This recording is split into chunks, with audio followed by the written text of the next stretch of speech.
예수께서 십자가에 못 박혀 돌아가시고 사흘 만에 부활하셨습니다. 그리고 40일 동안 이 땅에 거하시면서 제자들에게 나타나시기도 하고, 또 제자들이 그동안 몰랐던 것을 가르치시기도 하고, 또 새로운 사명을 맡기기도 하고 하시다가 승천하셨습니다. 승천하시면서 성령을 기다리라고 했는데, 어디 가서 기다리라고 했느냐면 예루살렘에서 기다리라고 했습니다. 예루살렘에서 머물러라 그랬거든요. 그래서 이 제자들이 예루살렘에 와서 머무는데, 그런데 이 부활 공동체이자 제자 공동체에 혼란과 의문이 있었습니다. 그게 뭐냐면, 왜 가룟 유다가 예수님 12 제자 중에 하나인데 예수님이 직접 선택해서 무려 3년 동안 우리랑 같이 있고, 심지어 같이 성령 받고 병자를 고치고 귀신을 쫓아내면서 하늘나라 복음을 전한 사람인데, 어떻게 그가 예수님을 배신하고 또 나중에 그렇게 비참하게 죽을 수 있는가?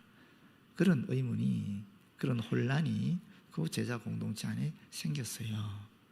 그래서 이 문제를 해결하는 내용이 오늘 본문에 나옵니다. 이 문제는 성령 강림 사건 있기 전에 그들에게 있었던 문제였고, 또 그 문제를 해결하고 난 다음에 성령께서 강림하시게 됩니다. 그 문제 해결을 사실은 마띠아 선출의 의미라고도 볼 수 있는데, 그것을 좀 함께 오늘 본문을 통해서 살펴보고자 합니다. 그들은 이 문제를 어떻게 해결했는가? 첫 번째는 기도로 했습니다. 12절에 보시게 되면 똑같은 이야기가 나오지요. 제자들이 감람원이라는 산으로부터 예루살렘에 돌아오니 이 산은 예루살렘에서 가까워 안식일에 가기 알맞은 길이라. 랍비의 전통에 따르면 안식일에 여행할 수 있는 거리는 약 2000규빗입니다. 한 규빗은 얼마냐면은 이 성인 남성의 손끝에서부터 여기까지, 팔굽까지거든요. 여기 한 규빗이에요. 그냥 간단히 대략적으로 한 45cm 정도 된다라고 보시면 됩니다. 그럼 2000규빗이면 대략 1km 정도 되는 거지요.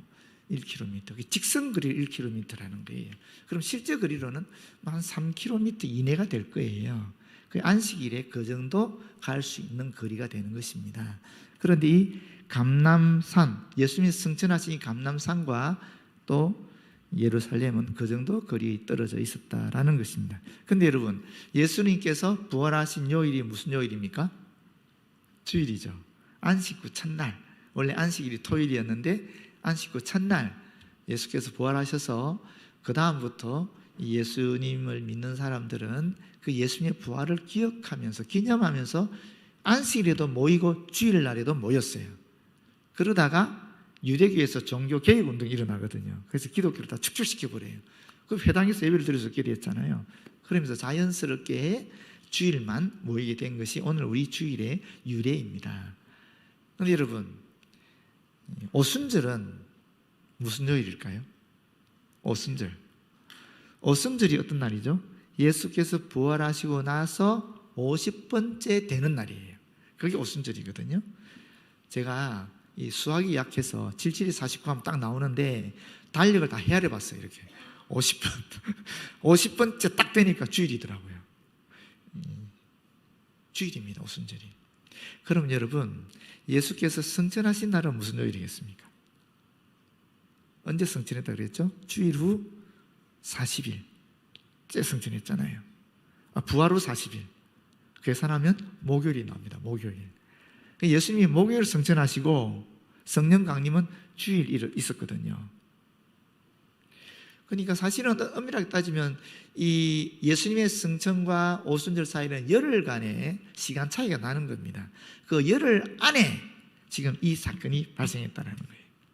그리고 이 문제가 해결됐다는 거예요. 자, 보시게 되면 13절에 들어가 그들이 요하는 다락방으로 올라가니, 이 다락방은 유명한 다락방이죠. 마가의 다락방. 마가 요한의 어머니 다락방이죠. 예루살렘에는 이 윗도시와 아랫도시가 있는데 윗도시가 상류층이 거하는 곳입니다. 그러다 보니까 거기는 충분히 120명이나 거할 수 있는 다락방 구조를 가진 집이 부잣집이었으니까 있었다라고 해요. 거기서 예수님께서 부활하셔서 제자들에게 나타나기도 하셨고, 또 제자들이 계속 거기에 거하다가 나중에 성령 강림을 경험하기도 하는 그곳입니다. 거기 보시면 세 부류의 사람들이 있어요. 첫 번째가 제자들입니다. 그 제자들은 가룟 유다를 뺀 11 제자겠죠. 두 번째는 여자들입니다. 이 여자들은 갈릴리에서부터 예수님 믿었던 그런 분들이에요. 가장 대표적 인물들이 막달라 마리아, 살로메, 요한나, 수산나 이런 분들이죠. 그리고 세 번째 어떤 분들이냐? 바로 예수님의 가족들입니다. 마리아와 예수님의 가족이 남자 형제가 넷이 있고요. 여자 형제는 정확하게 몇 명인지 모르지만 최소한 둘이라고 생각해요. 왜냐하면 마태복음 그 16장으로 알고 있는데 16장에 보게 되면은 13장이군요. 13장 55절에 야고보, 요셉, 유다, 시몬 그리고 누이들 이렇게 돼 있어요. 누이들이니까 최소한 둘 아니겠습니까? 그 가족들이 있어요. 그 다음에 누가 있었겠어요? 그 다음에는 여기는 기록되어 있지 않습니다. 그러면 지금 이 자리에 계시는 분들은 더 있겠지요. 예수님의 제자들 비롯한 그 이외의 제자들이 있었을 거예요. 자, 여기 보시게 되면 이제 예수님의 제자들이, 예수님의 아우들이 예수님을 주님으로 받아들이는 결코 쉬운 일이 아니었을 거예요. 그렇지 않겠습니까? 아니, 같이 어릴 때부터 자란 형인데 어느 날 갑자기 하나님의 아들이고 뭐 메시아라 그러니까 이게 받아들이겠습니까? 그래서 복음서의 내용에 보게 되면 예수님이 미친 줄 알고 잡으러 오잖아요, 가족들이. 그런데 고린도전서 15장 7절에 보게 되면 부활하신 예수님이 동생 야고보를 만납니다. 야고보가 부활하신 예수님을 목격하고 나면서 아마 그가 생각이 바뀐 것 같아요. 아, 내 형이지만 사실은 하나님의 아들이었구나, 메시아였구나 하는 것을 그때 확실히 이 야고보가 깨달았을 것 같아요. 그리고 자기 가족들에게도 얘기했겠죠. 그러니까 이게 다 있지 않겠습니까 지금? 근데 이 예수님의 아우들이 성령 강림을 경험하면서 교회 지도자들로 우뚝우뚝 섭니다. 특별히 사도행전 15장에 보게 되면 교회의 첫 문제, 구원이 어디로서 오는가, 이 행위, 관리를 통한 모세율법을 지키는 행위로 오는가 아니면 믿음으로 오는가, 이런 심각한 논쟁이 있었을 때 그 회의를 주관했던 회장이 누군가? 예수님의 동생 야고보였어요.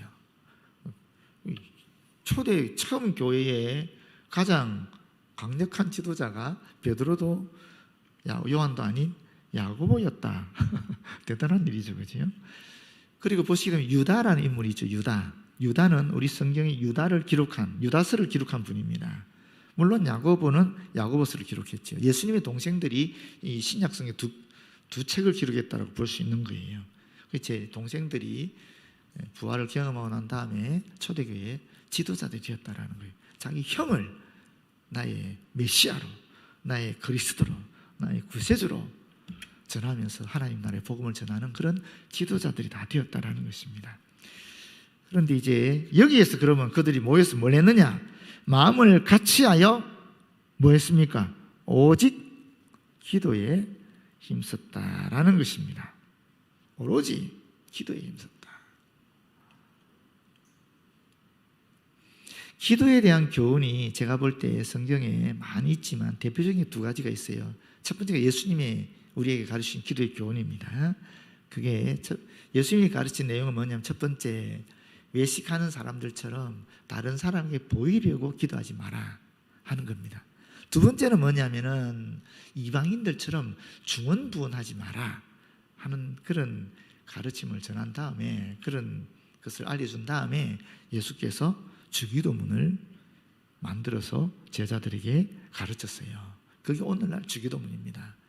근데 여기 보시게 되면 정확하게 우리가 다른 사람에게 보이려고 기도해서도 안 되고 또 중언부언해서도 안 된다라는 것을 우리는 확인하게 되는데, 여러분 문제는요, 우리가 정말 심각해지면, 정말 죽을 만큼 힘들게 되면 기도할 때에 어떻게 기도합니까?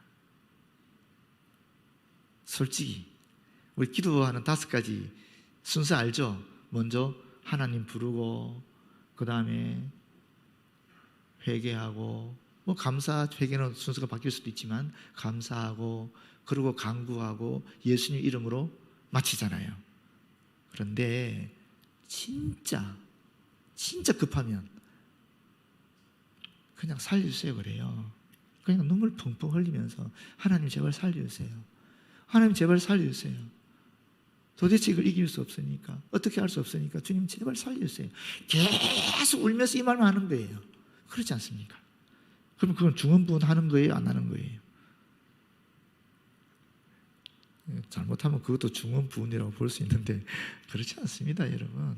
그건 중언부언하는 것이 아니에요. 중언부언의 의미는 사실은 이 앞에서 말한 외식하는 자와 같이 다른 사람들 보이려고 그렇게 하는 것과 같은 맥락을 가진 거예요.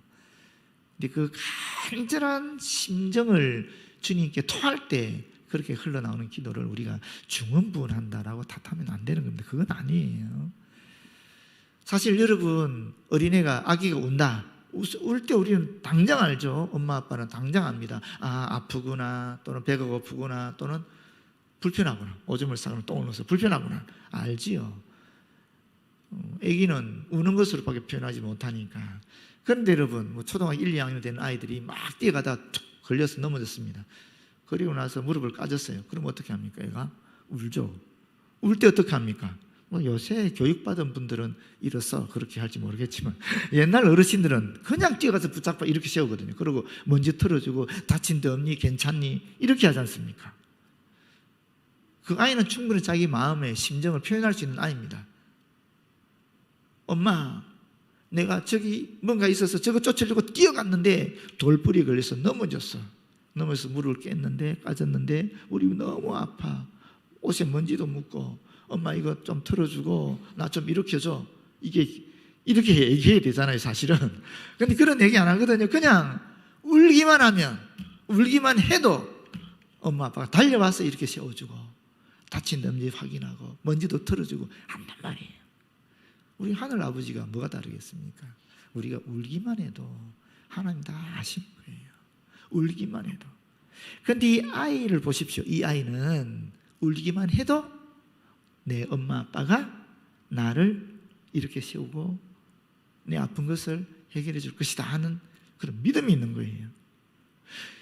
조금의 의심도 하지 않는 겁니다. 내가 넘어지면 엄마가 안 올 거야. 나 이렇게 세우지도 않을 거야. 내 옷도 안 털어줄 거야.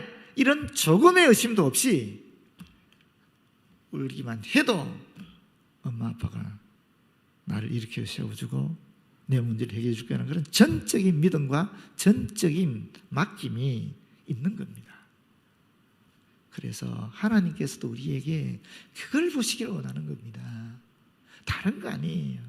하나님 우리 형편처지 다 아시는 분인데 정말 너가 나를 매 삶의 순간순간마다 의지하고 있는가? 인정하고 있는가? 맡기고 있는가? 믿고 있는가? 그걸 보시기 위해서 우리가 기도하기를 원하시는 겁니다.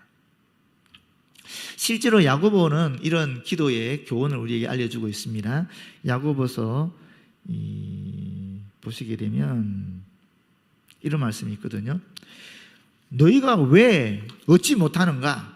4장 2절 하반절의 3절 말씀입니다. 얻지 못하는 이유는 두 가지라는 거예요. 첫 번째는 구하지 않기 때문에. 안 구하는데 어떻게 주겠냐는 거예요. 내가 가진 지혜로, 내가 가진 경험으로 얼마든 이 문제를 다 해결하고 있으면 우리는 주님 앞에 안 갑니다. 내가 하면 되는데 뭘 주님 앞에 가냐는 거죠. 내 삶의 주인이 하나님이 아닌 거죠. 내가 주인인 겁니다. 내가 알아서 다 하겠다라는 거예요. 그럼 주님이 주실 게 없잖아요. 구하지 않으면 주실 수가 없는 거예요. 와서 울기만 해도 다 알고 주실 건데 안 구하니까. 두 번째는 뭐냐니까 구하여도 받지 못하면 정욕으로 쓰려고 잘못 구하기 때문이다라고 얘기하고 있어요. 이 잘못 구한다라는 것이 예수님이 앞에서 말씀하신 것과 같은 겁니다. 중언부언하거나 다른 사람에게 보이려고 하는 그 같은 맥락이거든요, 사실은. 야고보서 1장 6절 상반절에 이렇게 얘기합니다. 오직 믿음으로 구하고 조금도 의심하지 마라. 그럼 다 해주겠다라는 거거든요. 이 첫 제자 공동체, 부활 공동체는 아무것도 의심하지 않고 온전히 하나님께 구한 것입니다. 온전히 이 문제를 주님께 맡기고 구한 것입니다. 그랬을 때에 그들에게, 특히 베드로에게 하나님께서 기도에 응답을 내리신 거예요. 그래서 두 번째입니다. 두 번째 이 문제를 어떻게 해결하는가? 말씀으로 해결합니다. 그런데 그 말씀이 어떤 말씀인가? 우리가 아는 바로는 구약의 말씀이죠. 구약의 말씀인데 여기 너무나 묘한 얘기가 있어요. 한번 보세요. 15절이죠. 모인 무리수가 약 120명이나 되더라. 그때 베드로가 그 형제들 가운데 일어서서 이르되, 500명이 부활을 목격했는데 아마 갈릴리로 다 돌아가고 남은 사람이 120명이라는 겁니다. 그러니까 형제들아, 여기서 중요합니다. 성령이 다윗의 입을 통하여 예수 잡는 자들의 길잡이가 된 유다를 가리켜 미리 말씀하신 성경이 응하였으니 마땅하도다. 지금 이 공동체가 가룟 유다 때문에 고민하고 있었다는 걸 알 수 있는 거예요. 여기 왜 가룟 유다가 죽었을까? 왜 배신했을까? 또 두 번째는 지금 12 중에 하나가 빠졌는데 11명으로 계속 가야 되나? 아니면 한 사람 더 보충해서 12명을 다시 만들어야 되나? 이 두 가지 문제 때문에 혼란스럽고 괴로웠는데 그 문제 가지고 기도할 때 하나님께서 응답을 주신 겁니다. 주셨는데 어떻게 주셨습니까? 말씀을 주신 거예요. 그 말씀이 구체적으로 어떤 내용인가? 뒤에 20절에 있습니다. 여기 17절이나 18절, 19절은 가룟 유다가 어떻게 죽었고 어떻게 됐다는 그런 사실을 얘기하는 것이고요. 20절에 정확하게 나옵니다. 시편에 기록하였으되 그의 거처를 황폐하게 하시며 거기 거하는 자가 없게 하소서 하였고, 시편 69편 25절 말씀입니다. 또 일렀으되 그의 직분을 타인이 취하게 하소서, 시편 109편 8절 하반절 말씀입니다. 여러분, 이 말씀이 가룟 유다 사건과 무슨 상관이 있습니까? 이 말씀은 어떤 말씀이냐면은 다윗이 참 신뢰했던 이 참모가 있었어요. 제갈 공명 같은 사람이 있었어요. 그 사람이 아히도벨이라는 사람입니다. 우리아의 장인이었을 것으로 여겨집니다. 그런데 이 아히도벨이 압살롬과 힘을 합쳐서 반란을 일으키는 것입니다. 그리고 실제로 아히도벨이 다윗을 사사건건 속속들이 알기 때문에 이 다윗을 가장 곤욕스럽게 만들어버립니다. 물론 하나님의 은혜로 이 후세가 들어가서 그 다윗의 이 아히도벨의 전략을 무너뜨리죠. 그래서 다윗이 죽지 않고 다시 나라를 회복할 수 있었는데, 근데 이 아히도벨의 전략이 너무나 뛰어났기 때문에 다윗이 굉장히 고통을 받은 거예요. 그래서 다윗이 하나님께 시편 69편 25절에 아히도벨의 거처를 황폐하게 하시고 거기 거하는 자가 없게 하소서, 아히도벨과 그 무리들, 그 소굴을 완전히 멸망시켜 버리십시오, 이렇게 기도하고 있는 겁니다. 이 내용이 그런 내용이에요. 이게 가룟 유다가 무슨 상관이 있습니까? 그런데 베드로는 앞에 얘기했잖아요. 성령이 다윗의 입을 통하여 유다를 가리켜 미리 말씀하신 예언하신 그 성경이 응하였다라는 거예요. 이 다윗의 고백이 가룟 유다 사건을 예언한 내용이라는 것입니다.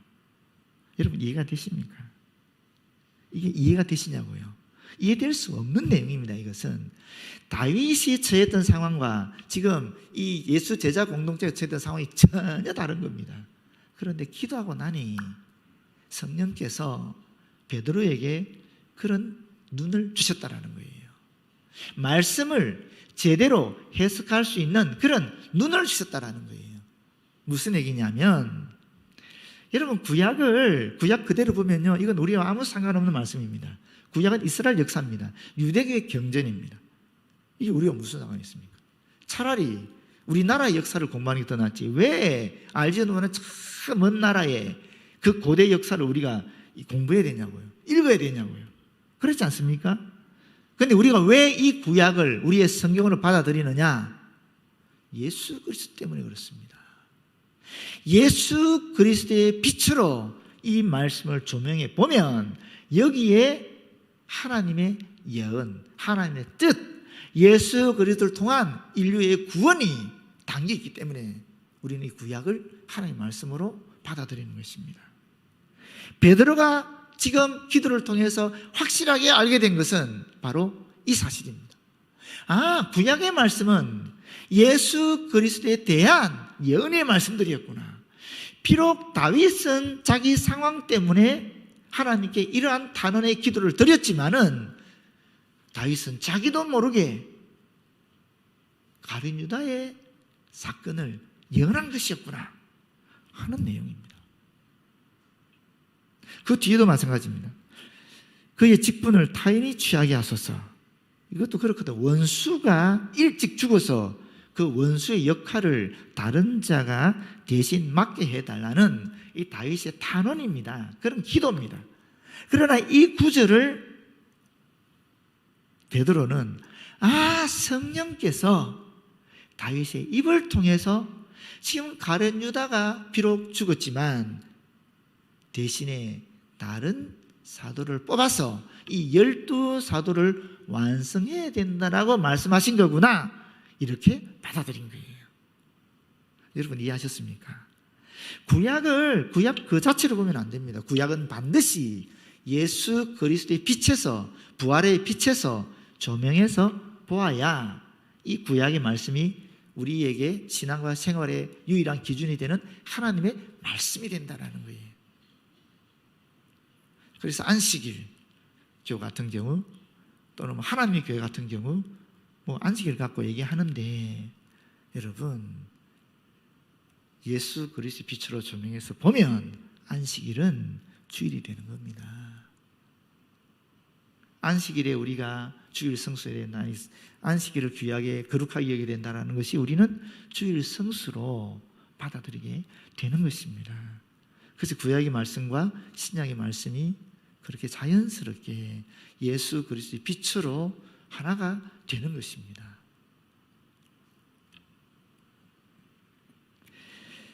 자, 이제 그들이 가진 의문이, 혼란이 해결되었습니다.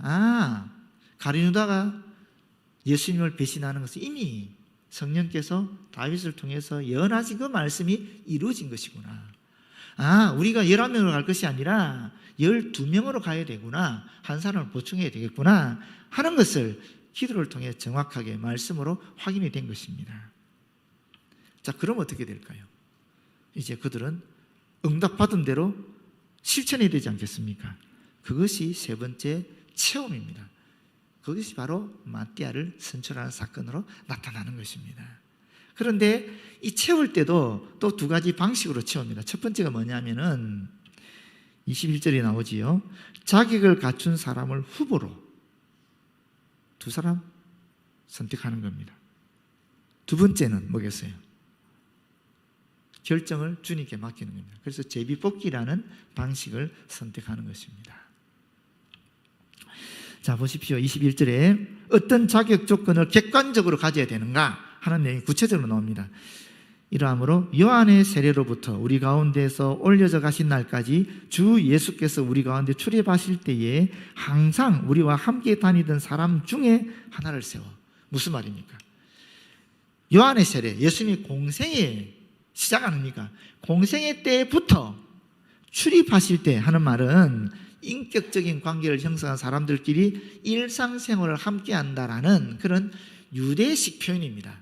더 구체적으로 설명드리면은 그 뒤에 나오죠. 항상 우리와 함께 다니던 사람입니다. 공생애 때부터 예수님과 인격적인 교제를 하면서 일상생활 속에 항상 같이 함께 했던 그 사람, 그게 첫 번째 자격 조건이에요. 두 번째는 뭐냐면 우리와 더불어 예수께서 부활하심을 증언할 사람. 예수의 부활을 증언하기 위해서 어떻게 됩니까? 예수님의 부활을 직접 목격해야 되는 거예요. 예수님의 공생의 시작 때부터 같이 했고 예수님의 부활을 직접 목격한 이 두 가지 조건을 갖춘 사람을 먼저 그들이 객관적 기준을 가지고 선택해서 두 사람을 뽑은 거예요. 그 사람이 누구냐? 바사바라고도 하고 별명은 유스도라고 하는 요셉이고, 또 한 사람은 마띠아다라고 얘기하고 있는 것입니다. 그런데 여러분, 일반적으로 성경에서는요, 중요한 인물을 앞에 내세웁니다. 중요한 인물은.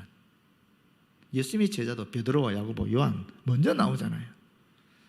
저기 마태가 먼저 나오는 적이 없어요. 항상 베드로와 야고보, 요한이 먼저 나옵니다. 중요한 인물이 앞에 나오는 거예요.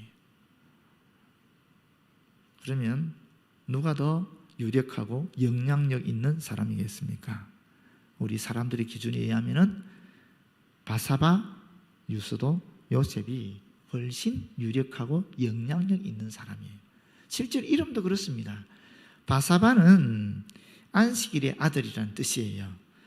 여기 별명이 유스도라고 그랬죠? 유스도라는 말은 라틴식 이름입니다.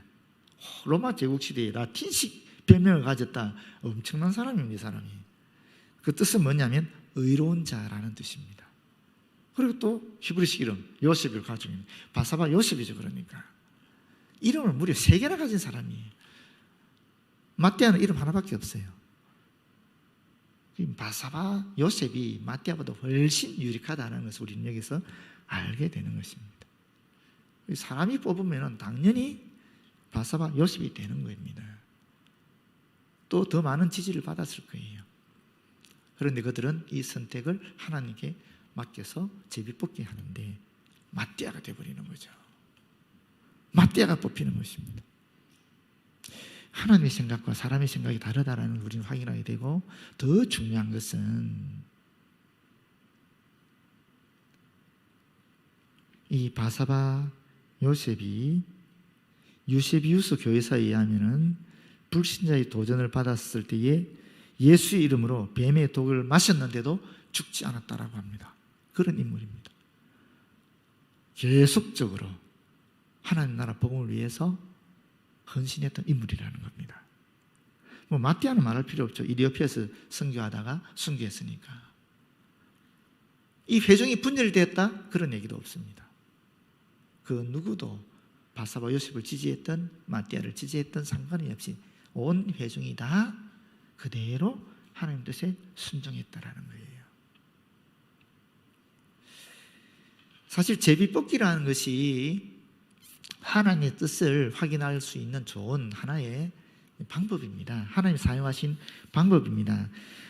잠언 18장 18절에 보면 제비 뽑는 것은 다툼을 그치게 하여 강한 자 사이에 해결하느니라. 강한 사람이 있을 때 제비 뽑기 하면은 그 다툼을 해결할 수 있다는 거예요. 그런데 여러분, 제비 뽑기를 보니까 제가 조금 보니까 이 두 가지 유형이 있어요. 하나는 이 선택하는 것이 있고 하나는 분배하는 것이 있어요. 사람을 선택하거나 또는 염소를 선택하거나 간에 하나를 선택할 때에 제비 뽑기 합니다. 하나 선택할 때에.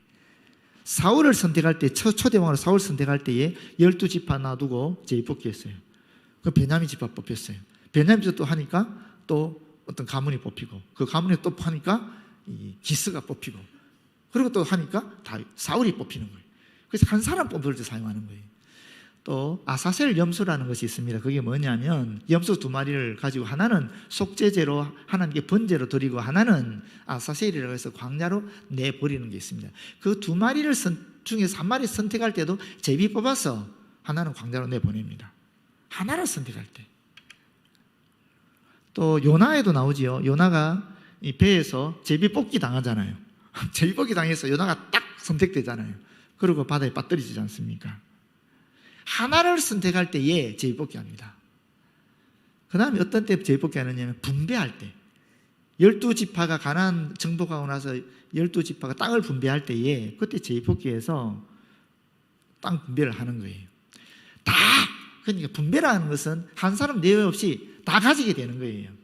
그런데 누구는 크고 누구는 작고 해서 분란이 있을 수 있으니까 제비뽑기에서 하나님 뜻이 맡기는 이럴 때 사용하는 겁니다. 그리고 묘하게도 성령 강림 이후에는 제비뽑기 역사가 없습니다. 안디옥 교회에서 바나바와 또 바울을 선교사로 뽑을 때도 제비뽑기 했다는 기록은 없습니다. 또 심지어 안건 같은 경우에도 예루살렘 공회에서 안건 처리할 때에 할례나 모세율법을 지켜 구원받습니다 하는 안건이 하나 있고, 또 하나는 뭡니까? 하나는 믿음으로 구원받습니다 안건이 있었잖아요. 그럼 제2뽑기 하면 간단할 건데 그렇게 하지 않았습니다. 제2뽑기 하지 않고 논쟁하고 논의하고 또 결론을 도출해서 그렇게 안건을 처리하는 것을 볼 수 있고요. 또 여러분, 바나바와 바울이 왜 갈라졌습니까? 마가 때문에 갈라졌잖아요.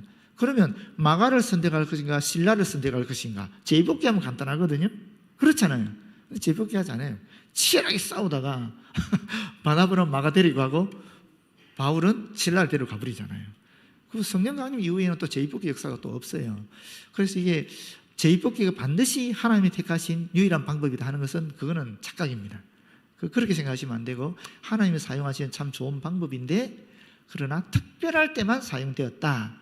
다시 말하면 앞에서 말씀드린 것처럼 하나를 뽑을 때, 많은 것 중에든 두 개든 하나를 뽑을 때, 또 하나는 뭐라고요?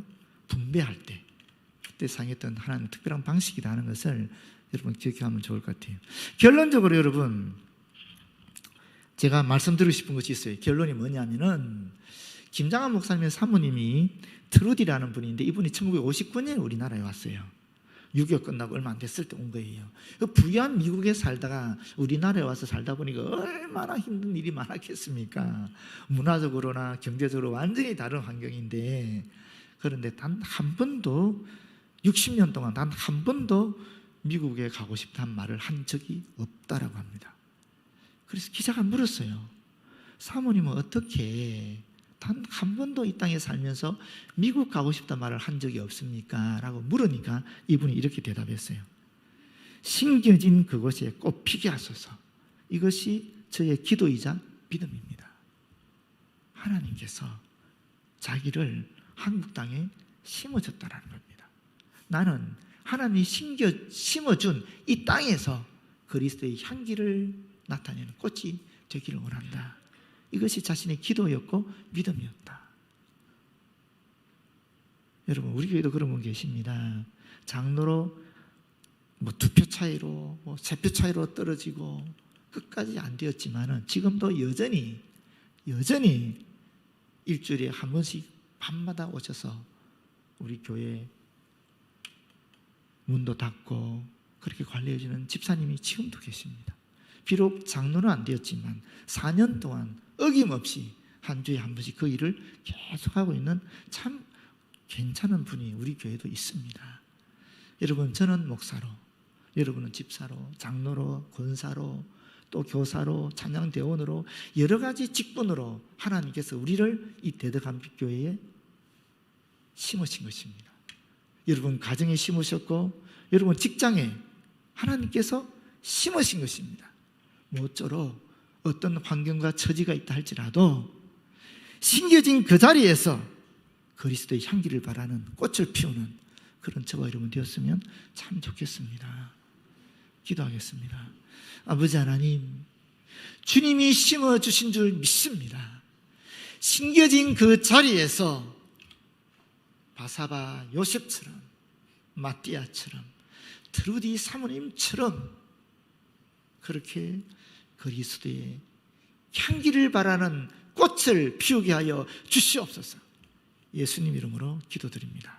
아멘.